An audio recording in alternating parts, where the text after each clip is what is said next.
Well, hey, Eastview, it's good to be diving into the Word again with you today.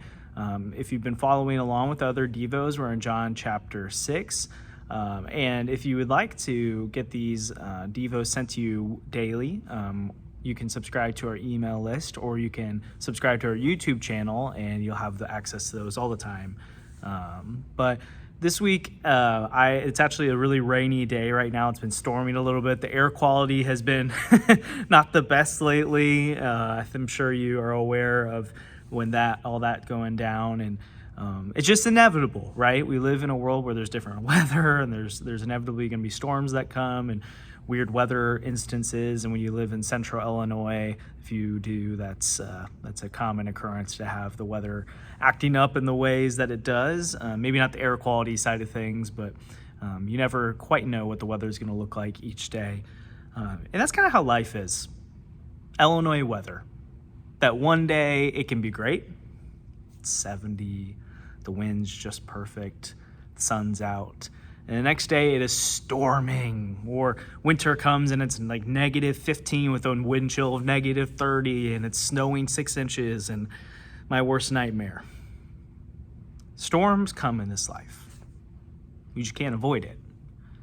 That's part of being a part of a sinful, or a world that's just been impacted by sin, is that we hurt one another. We're hurt by the realities of sin in our world. Sickness comes, heartache comes, situations like on a global scale come, and situations that just affect me personally come, mental health, a variety of things.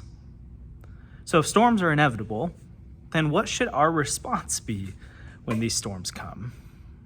And I think this story of Jesus walking on water in John 6 is a really great picture of what our response should be. So you see the disciples, and they see Jesus coming in. They were fearful because they didn't understand who he was. And the other gospels say that they thought he was maybe a ghost.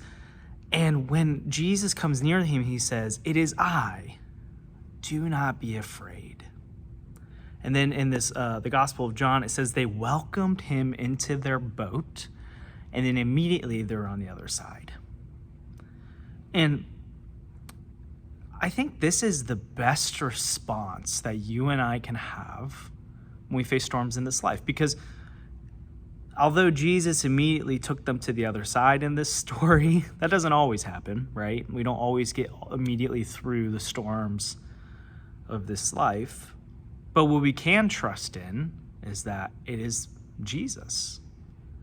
It is I, the Lord, the Savior, your provider. And when he's with us, and when we remember that his presence goes with us, how quickly do we forget that his presence is with us each day?